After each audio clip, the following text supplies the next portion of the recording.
Muy bien. Hare Krishna. Saludos, buenos días, bienvenidos nuevamente.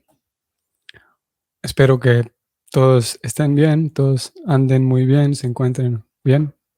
Hoy estamos en el último día de esta semana, día 10 de diciembre. Sí, viernes 10 de diciembre. Vamos a continuar con el Bhagavatam. Vamos a ver si... Saludos, Madre Amrita Ganga. Saludos, por ahí vi sus fotografías de Sankirtan en Coyhaique. Excelente. Vamos a necesitar más entusiasmo para, como el de Madre Amrita Ganga, para distribuir libros en este mes de diciembre. Vamos a ver si puedo corregir aquí. Listo.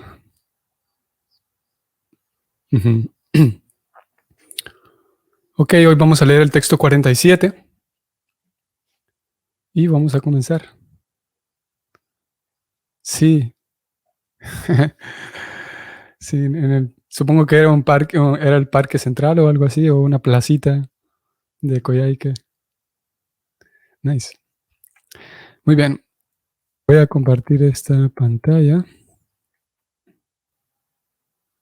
Listo.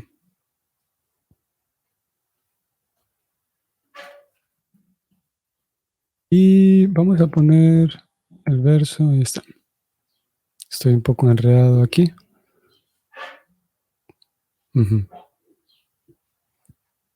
Ok.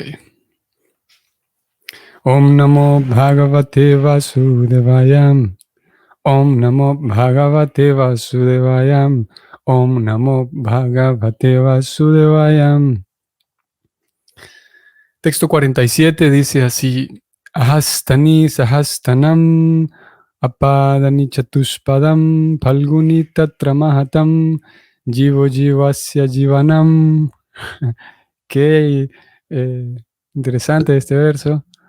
Ahora vamos a decir algún par de cosas. Sí, en la plaza de Coyhaique. Ajá. Sí, entonces no estaba mal. Plaza de Coyhaique, que es en el sur de Chile.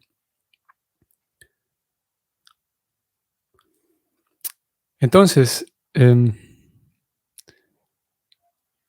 verso, como ustedes pueden ver, sucede con estas escrituras que no solamente nos aportan una cantidad y una calidad de conocimiento espiritual muy particulares y muy propias del Bhakti, sino también la forma, la forma estética de los versos en sí es bastante agradable. En nuestro caso, y eso sucede también cuando podemos aprender, por ejemplo, un segundo idioma, o podemos tal vez leer literatura en un segundo idioma, o también sucede cuando recibimos literatura que fue traducida, en el caso haber sido traducida del inglés al español, por ejemplo.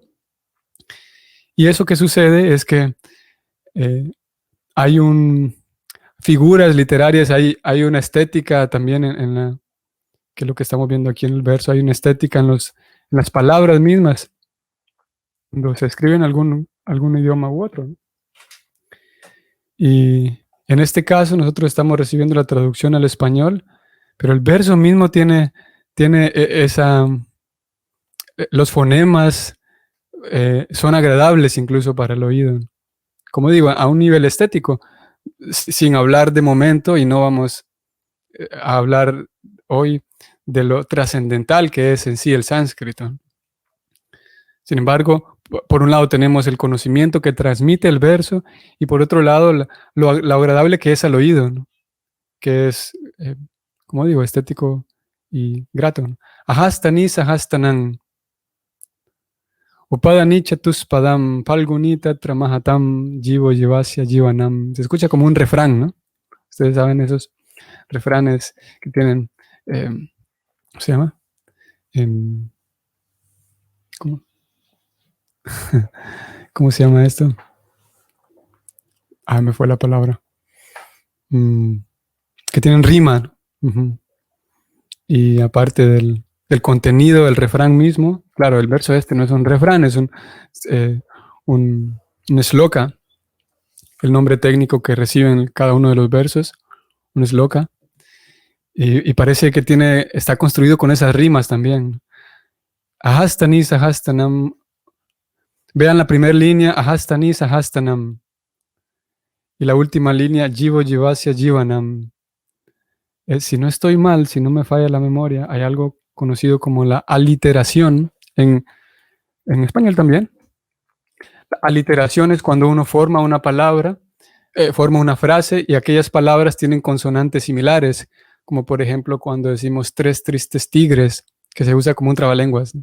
3 tristes tigres es una aliteración que en la frase misma utilizamos muchas o casi las mismas consonantes y eso hace agradable al oído la frase misma, ¿no? Y aquí vemos la primera línea, ahastani sahastanam. No conozco a detalle todos estos temas, no sé si eso sería una aliteración o no. Lo cierto es que al menos es parecido. Y la última línea también, jivo jivasya jivanam. Y ahora que veamos el significado de esta última línea, tiene mucha sustancia esa última línea a nivel filosófico y entra en la categoría algo que en el lenguaje de la Bhagavad Gita, en el capítulo 4, quienes recuerden el título del capítulo, es el conocimiento trascendental. Y esa última línea, Jivo Jivasya Jivanam, nos va a aportar, en esa frase hay un concepto importante que entra en la categoría de conocimiento trascendental, como ahora lo vamos a ver. Y esa frase hace referencia a los seres vivos, a las jivas, que a veces se da ese nombre para las almas que estamos dentro del mundo material. Una jiva. Jivo, jivasya, jivanam. Vamos a ver. En particular, a mí me gusta el concepto que va a presentar este verso. Particularmente a mí me atrae este tema. Está relacionado con la convivencia de los diferentes seres vivos, ya sea seres humanos, la convivencia humana y la convivencia en general de todos los seres vivos que habitamos este lugar. Sí, es una aliteración, dice Madre ahorita venga. Gracias. Entonces vamos al significado, vamos a la traducción del significado. Opa. Traducción. Aquellos que están desprovistos de manos son presa de los que tienen manos. Aquellos desprovistos de patas son presa de los que tienen 4 patas. Los débiles son la subsistencia de los fuertes y se cumple la regla general de que todo un ser viviente es la comida de otro.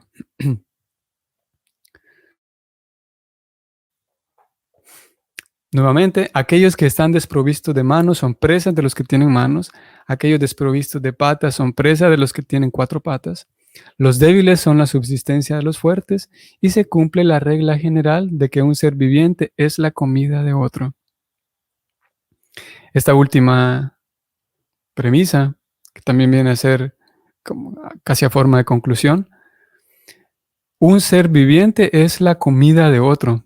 Por regla general, recordemos que Narada Muni, muy expertamente, muy genialmente, comenzó hablando, ustedes recuerdan, para tranquilizar a sus discípulos, a Yudhishthira principalmente, la forma en la que la estrategia de Narada Muni, el método de Narada Muni para tranquilizar a su discípulo afligido, Yudhishthira, es la misma estrategia y el mismo método que utiliza Krishna en la Gita con Arjuna. Arjuna está asustado, entre otras sensaciones que está percibiendo, y Krishna le administra una dosis de conocimiento trascendental. Como dije, es el título del capítulo 4.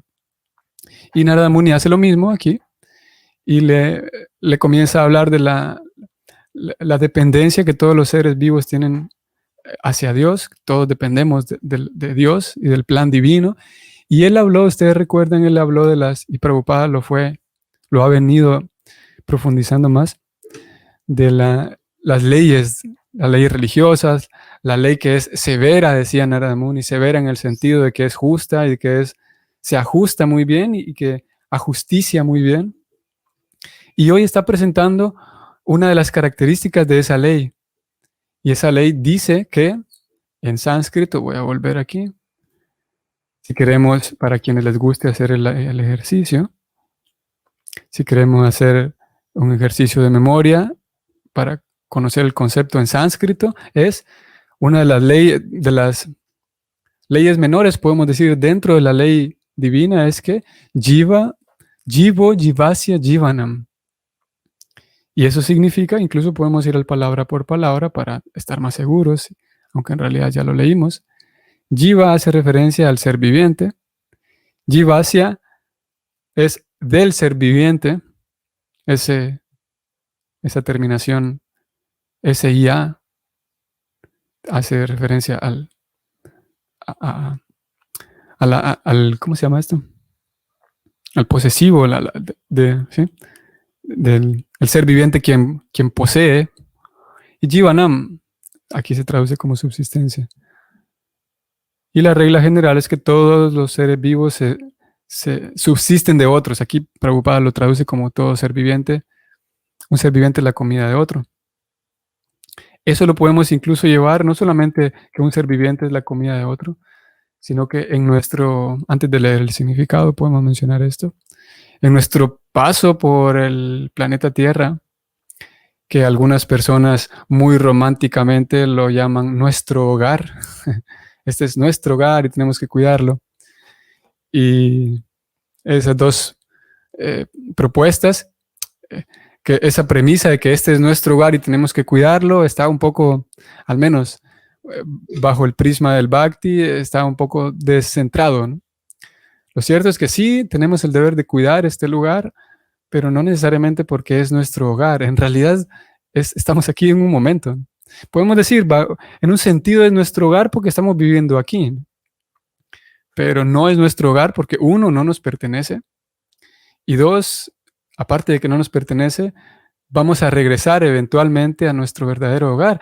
Y es por esa razón que todo el tiempo las personas, a pesar de teóricamente ya vivir en nuestro hogar, a pesar de ello, estar buscando experiencias nuevas, estar buscando cosas que vayan más allá de lo común, de lo cotidiano, porque en el fondo la psicología del alma es que ella extraña su verdadero hogar, y su verdadero hogar es volver a casa, o sea, al mundo espiritual. Es un asunto ontológico. ¿A dónde pertenece el alma? ¿Y qué es el alma y a dónde pertenece el alma? ¿Qué es la naturaleza material?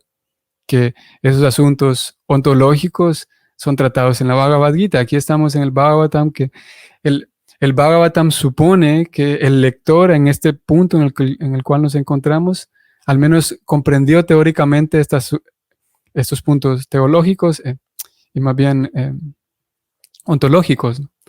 Que el alma, en realidad, la sustancia de la cual está hecha el alma es espiritual, esa sustancia. Por lo tanto, no es compatible en ningún momento, en ningún estado, es compatible con la materia. La pobre alma confundida termina creyendo que este es su hogar y hace miles de intentos para reparar este hogar. Y lo cierto es que es algo diferente. Y en ese traspaso, como decía, en ese acto de habitar el planeta en el cual vivimos, curiosamente de este concepto de Jivo, Jivasya, Jivanam, podemos comprender con unos ojos más serenos que no es posible vivir en este lugar, que es el planeta Tierra. No es posible vivir aquí sin causar daño a otros. Eso no es posible.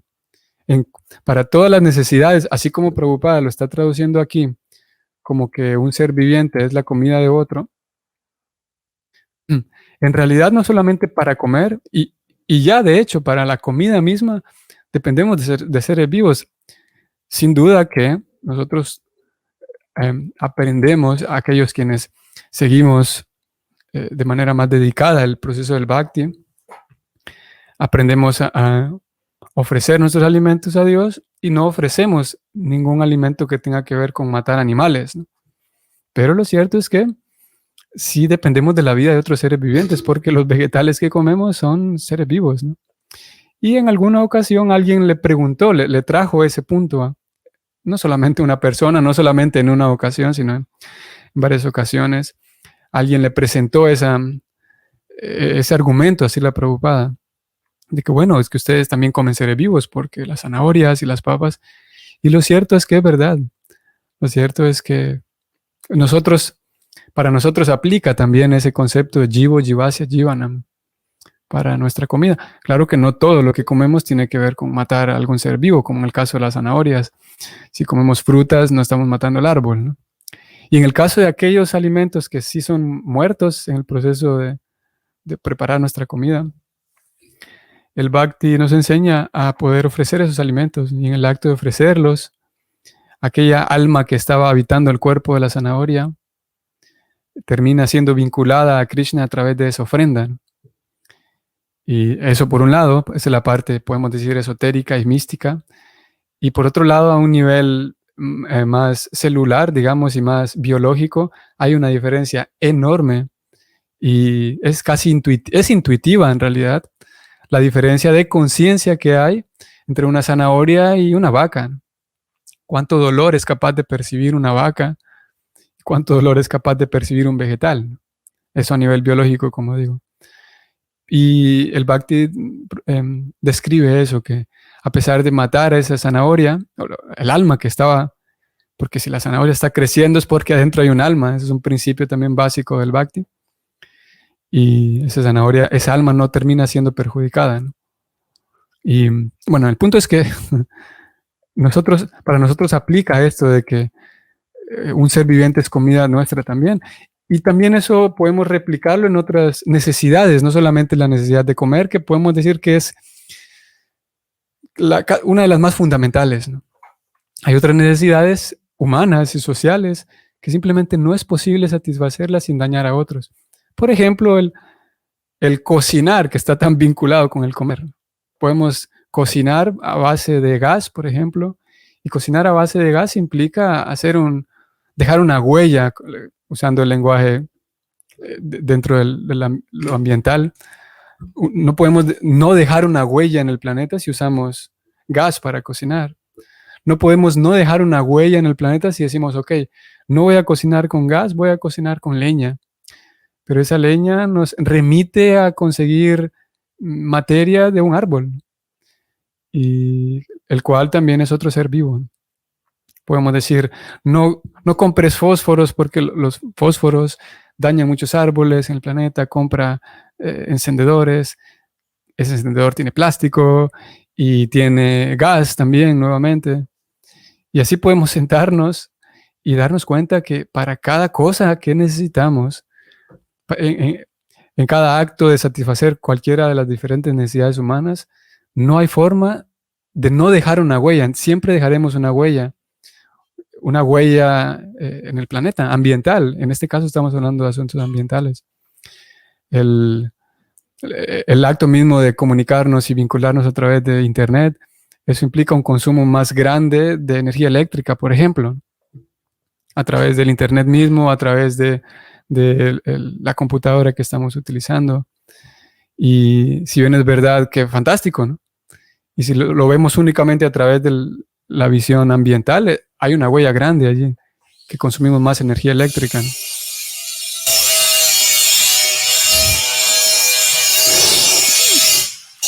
No sé si ustedes escuchan el ruido de, no sé dónde es, si aquí atrás o aquí al frente. Hay alguien trabajando con una máquina en el templo.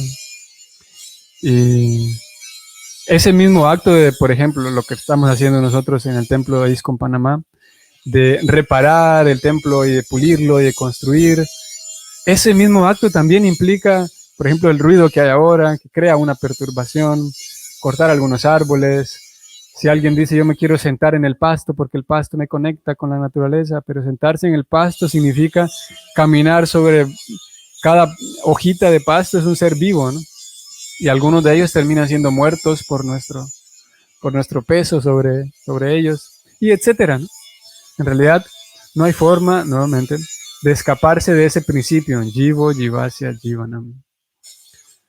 Incluso al respirar, como dice Jesús Matilde,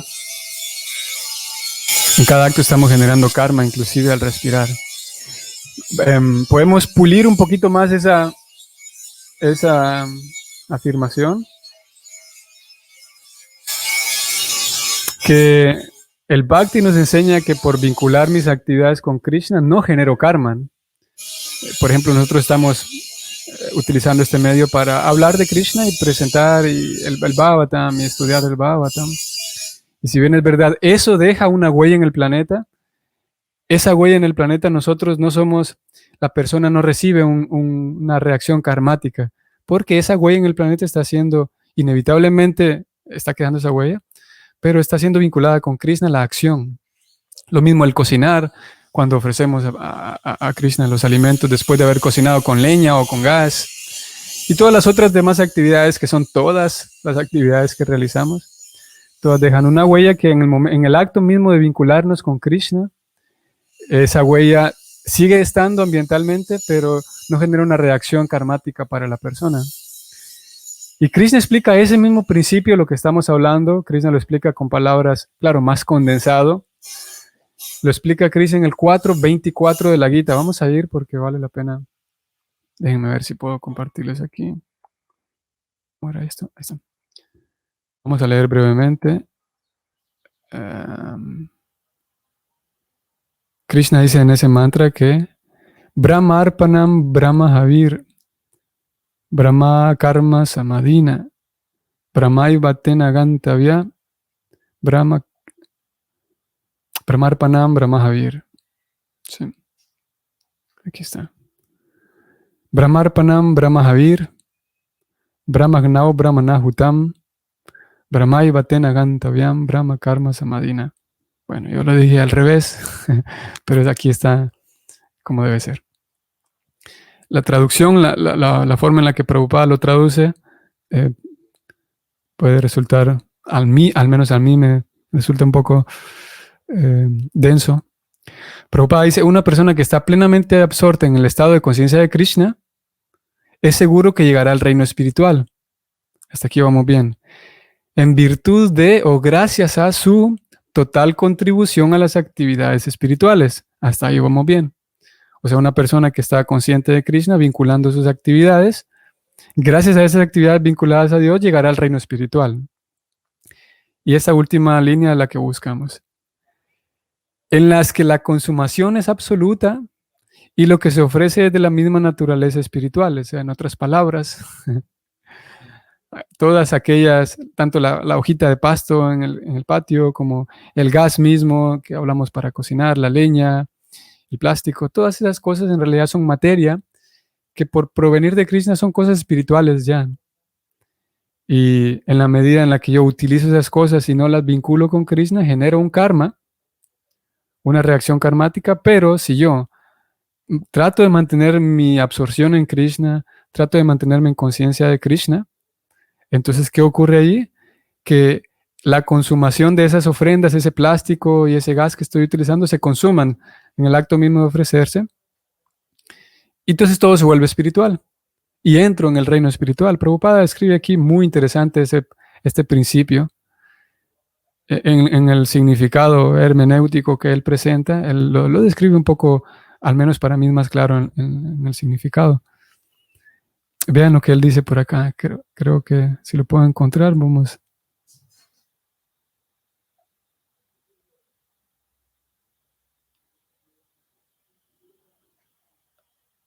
En realidad este no es el significado de la charla de hoy, pero vale la pena mencionarlo. Vean lo que Prabhupada dice. Todo lo que existe se encuentra situado en el Brahma Yotir, o sea, los rayos del Señor, que son espirituales. Pero cuando el Yoti lo cubre la ilusión, entre paréntesis maya, o la complacencia de los sentidos, se denomina material. Como digo, este significado es genial porque él escribe cómo todo ya es espiritual, pero cuando la persona lo observa a esas cosas espirituales con el sentido egoísta de disfrute, así con, ¿cómo se llama ese? Con avaricia de disfrute, entonces esos elementos que ya son espirituales se le pasa a denominar materia. Es aquí Prabhupada, como digo, desmenuza el asunto de manera muy interesante. O sea, la materia se le pasa a llamar materia cuando el observador ve a esa materia con deseos de disfrute y con deseos de explotar esa materia. Pero cuando el observador limpia sus ojos, que es el trabajo que hace el Bhakti con nosotros, entonces él se pasa a dar cuenta que en realidad todo lo que antes era material, todo el tiempo fue espiritual y que todo el tiempo puede tener un vínculo con Krishna. Todo el tiempo tiene un vínculo con Krishna.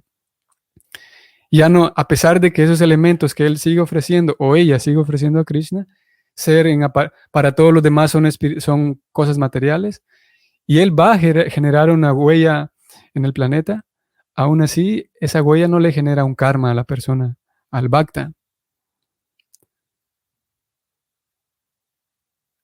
Bueno, dice Madre Mritananda que se escuchó el ruido. Bueno, volvamos porque hoy buscamos el significado del verso que ni siquiera lo hemos leído. Vamos allá. Significado. Voy a leerlo de corrido. Y luego podemos rescatar por lo menos un punto. Por la voluntad suprema existe una ley sistemática de subsistencia en la lucha por la existencia y nadie puede escaparse de ella con ninguna cantidad de planes. Los seres vivientes que han venido al mundo material en contra de la voluntad del Señor Supremo, o sea, nosotros, se hallan bajo el control de un poder supremo denominado Maya Shakti, el agente comisionado del Señor. Y esta Daivi Maya tiene la función de pinchar con las 3 clases de sufrimiento a las almas condicionadas. Qué interesante él cómo lo describe aquí. En otras palabras, todo el tiempo habrá sufrimiento. No es verdad que simplemente reparemos la ecología, reparemos la economía y la política y el alma va a dejar de sufrir, porque este lugar consiste en eso, en los pinchazos. No sé si se entiende esa palabra en todos lados, pero los pinchazos que dan la energía material. Y no es culpa ni de los políticos, ni de la OMS, ni de Donald Trump, ni de los capitalistas, ni de los consumistas, ni de los comunistas. No es culpa, todos ellos no tienen culpa del que yo sufra. En realidad es la naturaleza material actuando a través de diferentes agentes.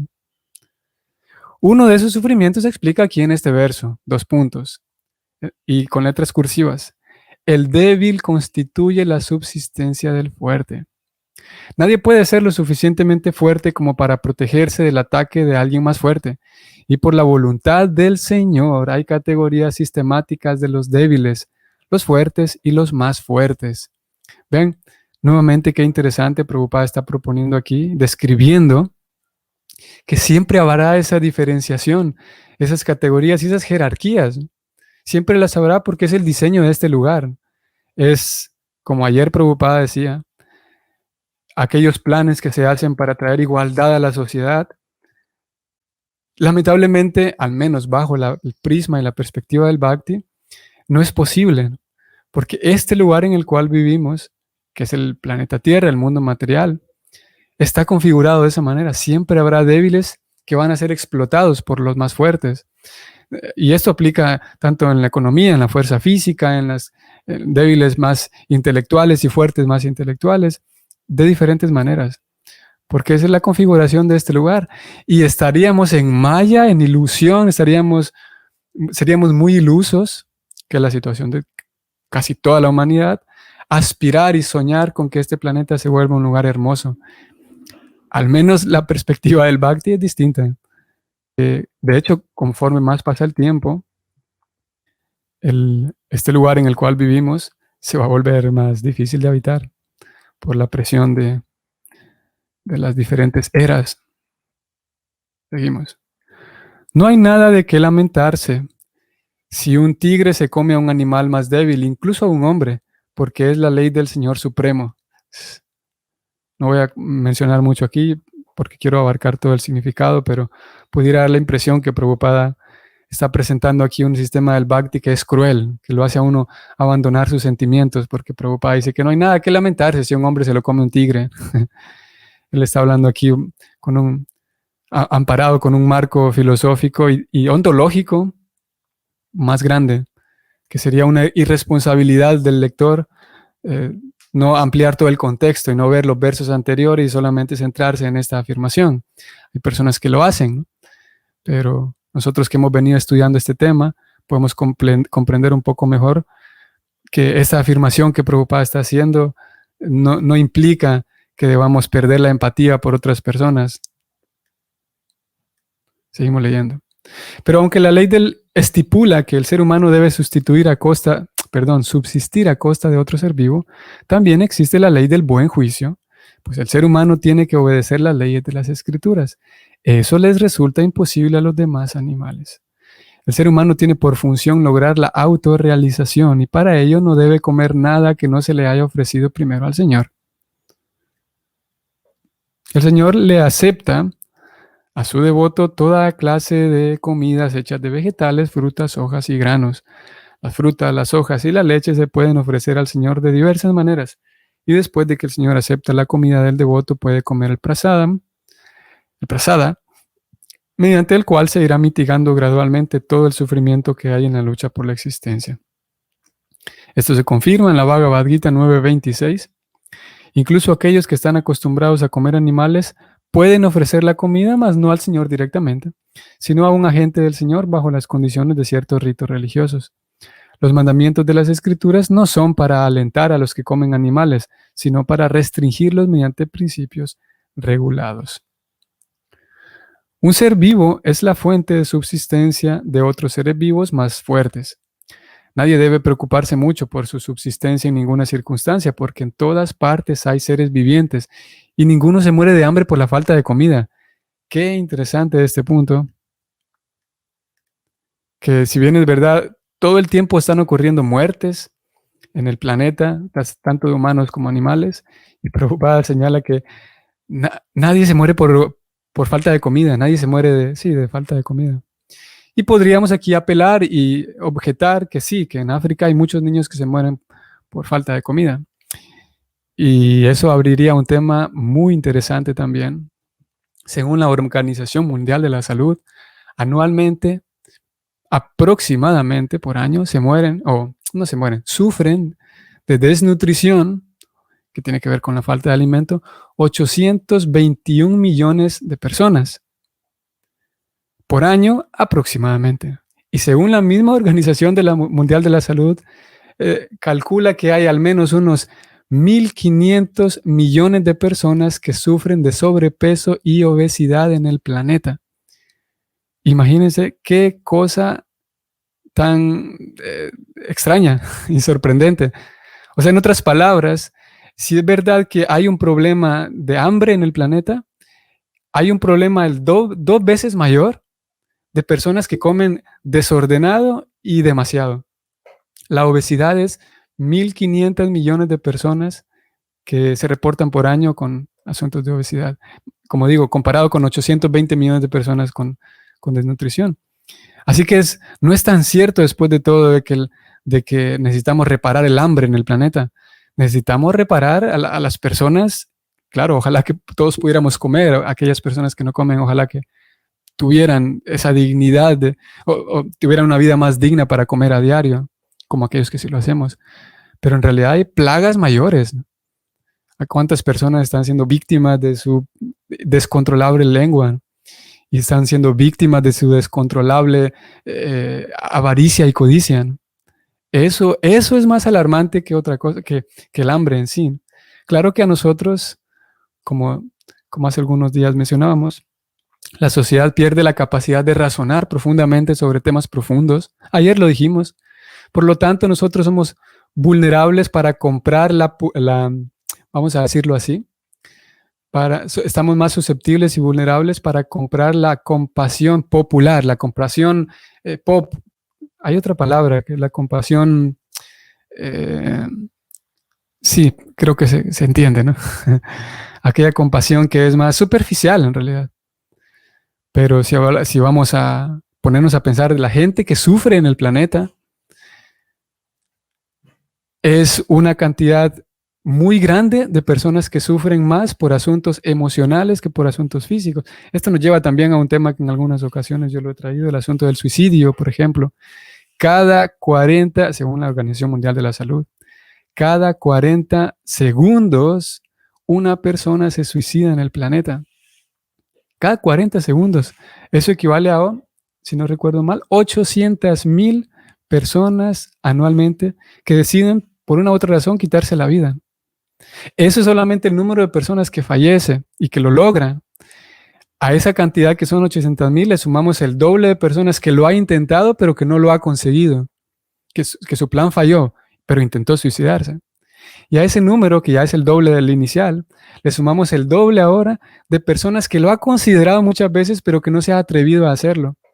Por lo tanto, encontramos un número muy grande de personas que sufren internamente, a tal punto de considerar quitarse su vida. Y un sufrimiento tal, una agonía interna tal, es más grave que un sufrimiento físico. Pero nosotros somos, por diferentes razones, nos dejamos llevar con mayor facilidad por aquello que es más barato, aquella compasión que es más mediática, podemos decir, que los medios la venden con mayor facilidad. Pero es un gran aporte al planeta, por ejemplo, aprender a darme a mí mismo como compañía, como amigo a los demás. En eso consiste también el Bhakti, con su magnífico elemento llamado Sadhusanga, que brinda o busca el Bhakti generar espacios de amor y de confianza entre los practicantes, ¿no? Porque esa angustia y esas diferentes emociones a nivel interno está haciendo, es una cantidad medible y palpable de personas que mueren a cada año, mucho más que el COVID y mucho más que estas otras enfermedades que despiertan tanta alarma, pero que en fin de cuentas no son realmente letales como lo es, como digo, el suicidio. Y eso es muy alarmante. Así que Prabhupada dijo aquí, ninguna persona se muere de hambre por falta de comida.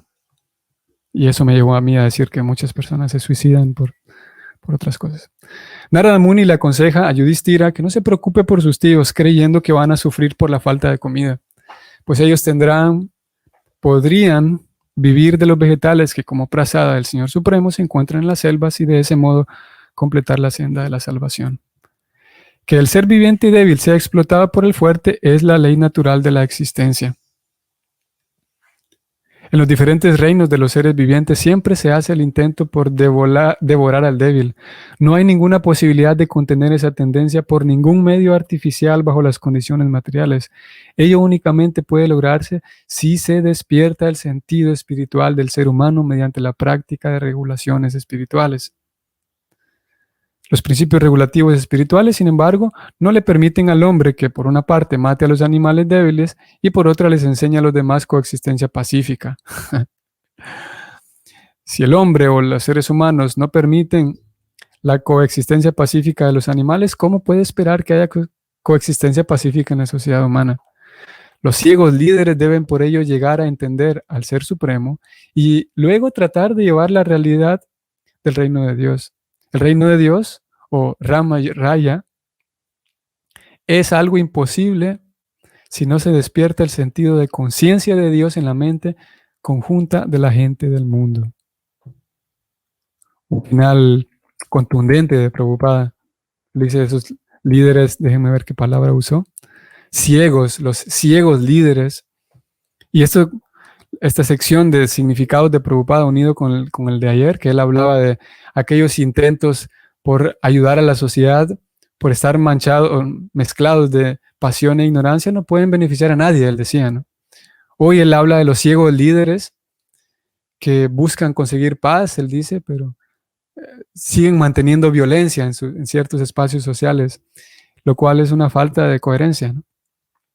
Y termina así contundente diciendo, vean qué interesante que vemos aquí a Prabhupada para nada proselitista. Él no está hablando de que todos se vuelvan Hare Krishna. Él está hablando de que todos se vuelvan conscientes de Dios. Porque una persona que realmente vive en esa, ¿cómo se llama? Conciencia de Dios, vínculo certero, no dogmático, no una persona que está sugestionada por una religión, sino que tenga conciencia real de Dios. A esa persona le será imposible maltratar a otros. A esa persona le será posible darse a sí mismo como buena compañía y tantas otras consecuencias de cultivar conciencia de Dios. Y es la única manera que podamos, como ayer dijimos también, al despertar la conciencia de Dios, la persona se da cuenta que ella tiene una responsabilidad interna y dejará o al menos equilibrará el exigir que aquel se comporte bien, que él se comporte bien, que el Estado se comporte bien, que esta institución se comporte bien. Porque una persona con conciencia de Dios sabe que ella tiene una responsabilidad y tiene las herramientas, al menos en el Bhakti. El Bhakti le da a uno todas las herramientas necesarias para volverse una persona responsable. Por lo tanto, una persona feliz realmente, una persona plena, una persona útil, una persona de verdad.